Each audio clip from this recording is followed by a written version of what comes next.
Suffering is a part of life. No, wait. That's not a great way to start an inspiring talk. How about life gives us many opportunities to practice compassion and self-compassion? Yeah, much better. When I was 30 years old, my beautiful daughter was born. Now, you might be thinking to yourself that must just be a few short years ago. Thank you. I moisturise. Actually, Freya recently turned 21. So it was 21 years ago that she was born. And it was wonderful. She was the perfect little baby, quite objectively. I wrote her a song that went, "One sweet girl has changed my world and left me in a daze. Her loveliness, it warms my heart. The fire is all ablaze."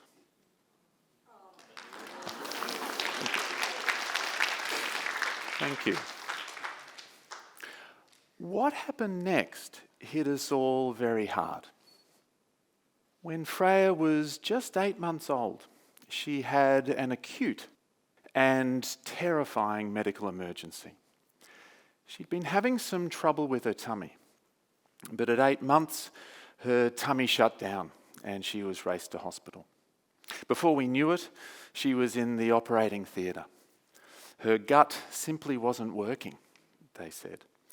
And after surgery, she was fighting for her life in hospital with a colostomy and being fed via parenteral nutrition. This was a time of great suffering for Freya and for all of us. Now, just before I go on, Freya has grown into a strong, passionate, caring, compassionate woman.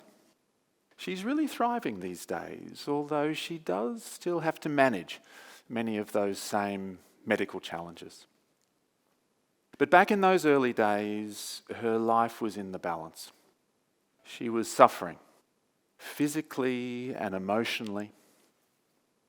I can still picture her little face, the anguish, her eyes pleading with me whenever there were needles, drips, swabs, nasogastric tubes. An opportunity to practice compassion? Well, it sounds a bit funny to say it like that. It was certainly a chance for me to step up to the plate and do something to try to lessen her suffering. Compassion is a sensitivity to suffering in self and others, with a commitment to try to alleviate and prevent it. The first flow of compassion is towards others. There are two other flows, but I'll get back to those in a few minutes. And to be honest, when it came to Freya and all that she was going through, it really took no effort at all. My compassionate motivation was, well, unstoppable. It was textured with feelings of great concern, anxiety, even panic at times. But the underlying motivation was to be caring, supportive, helpful, and to try to alleviate her suffering. I can remember many other inspiring acts of compassion. Her mother, of course, who was rarely away from her side. Her grandparents, who were always there, ready to offer practical support. And also the nurses and doctors looking after her care. All of us being sensitive to her suffering and committed to taking helpful action. Have a bit of a think yourself. What experiences have you had being compassionate towards others? Or perhaps seeing other people acting with that same compassion? And consider, what could you do to promote compassion in the world? Who could you help? Family, friends, strangers, at home or at work or in the community, locally or further afield, abroad. There are many ways that we can practice compassion. For us with Freya, it was the simple things. Really being present, offering her physical comfort, responding to her distress with soothing voice tones. I did a lot of soothing voice tones. Tone is so important when it comes to compassion. Warm, friendly, reassuring, comforting, soothing voice tones. On the other hand, compassionate action involves strength, courage, advocacy. We did a lot of all that too. So time passed, and Freya's condition continued to have its ups and downs. A lot of trips to hospital, a lot of surgeries for the poor little thing, and a lot of compassion flowing out from me to her. But I wasn't letting a lot of compassion flow in. My mother would call and say, "So how are you?" And I'd say, I'm fine. I wasn't fine. In fact, we were all struggling with it. But I certainly wasn't looking after myself. I had to look after Freya. I had to be strong. I had to keep going. But could I? I certainly wasn't sleeping properly. And I certainly wasn't eating properly. I had this feeling that if Freya couldn't eat, which was part of her condition, then neither will I. My mother was trying to offer me compassion, but I wasn't letting it in. A lot of people can have fears about this second flow of compassion, which is receiving compassion from others. We can have certain fears about being compassionate towards others as well, although somehow being compassionate towards others often feels easier than allowing others to be compassionate towards us. Perhaps you've noticed this yourself. Perhaps you're a very compassionate person towards others. But if someone offers to help you, well, you politely decline. We worry that receiving compassion will make us appear weak. Or we worry that the other person's motivations aren't genuine. Or we worry that if we let someone in, our very difficult emotions will be too overwhelming. Certain professions can have particular problems with this. Can you guess which ones? The helping professions, yes, and psychologists like me. So there I was, trying to be compassionate towards Freya, but refusing kindness, care, helpfulness from others. And I was on a pathway to burnout. This is a problem. When there's an imbalance across these flows of compassion, we can quite quickly become depleted, exhausted, and unable to be compassionate towards anyone. We want our compassion to be sustainable. We want to keep helping others. So we need to gradually open ourselves up to receiving compassion from others in order to keep the whole thing going. One day, I was doing my thing about not eating. I think I was trying to be in solidarity with Freya. But on this particular day, my mother quietly approached me and she said, "Here, have this chocolate milk. I'm sure it'll feel good to have a little bit of something in your tummy." An offer of compassion. This time I accepted it. For starters, I'm a big fan of chocolate milk. But also, I knew I needed it. And she was right. I felt a lot better, and I started letting more people in, accepting their care and compassion. Now, you might have noticed that I'm still missing one particular flow of compassion, the third flow, which is offering compassion to ourselves, or self-compassion. I was so fearful during those times, often angry and terribly sad. And I could be super critical with myself, never feeling like I was doing enough or being enough.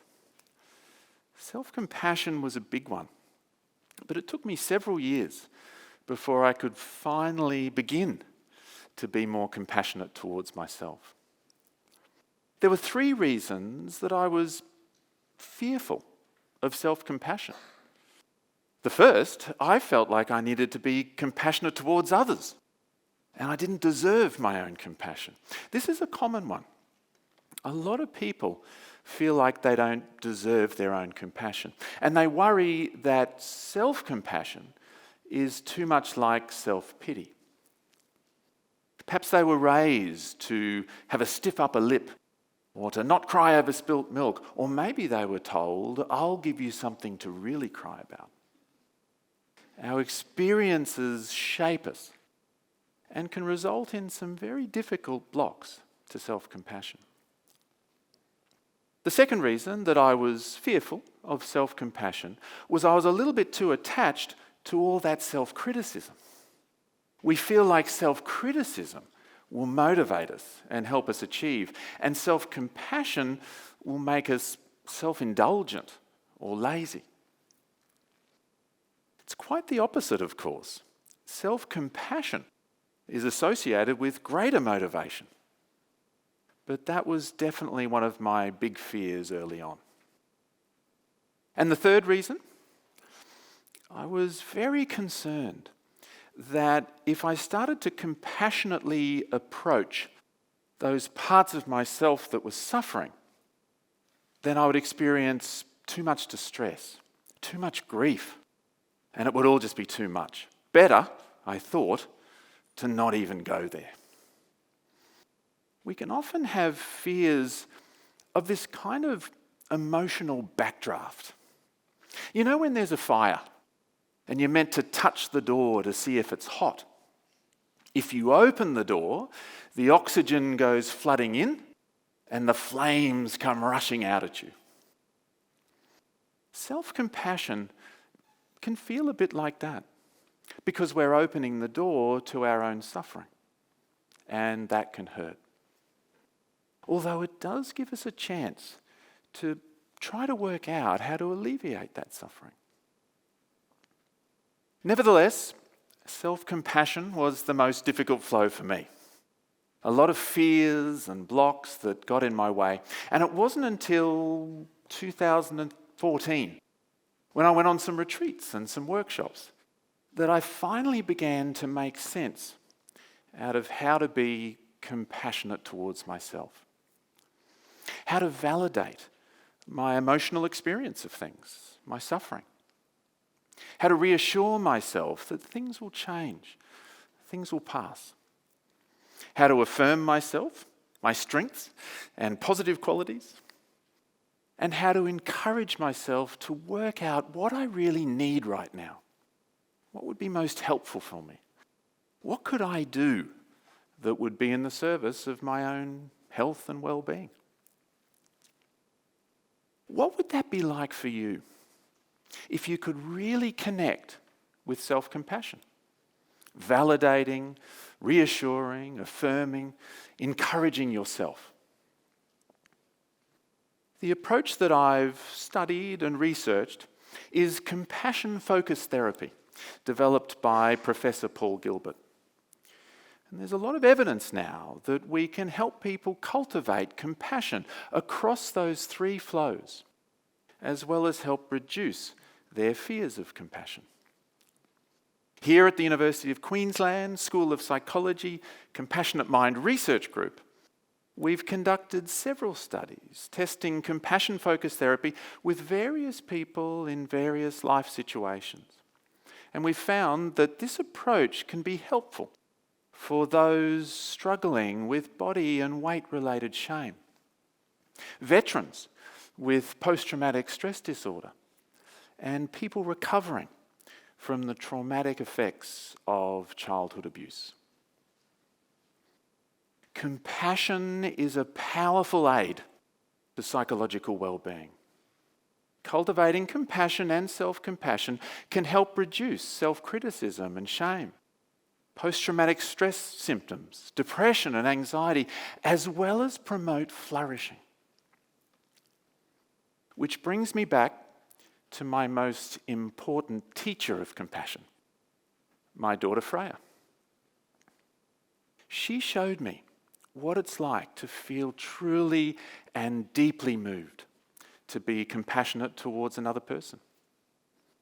And she also taught me that to sustain my compassion, I needed to gradually, slowly open myself up to receiving compassion from others. And through it all, I learned that to manage my own self-criticism, my own shame, my anger, anxiety, sadness, I needed to widen my circle of compassion to also include myself. Above all, I've learned that we all have opportunities to practice compassion and self-compassion in our lives. So, given all of this, where will you start? Thank you. Thank you. Thank you.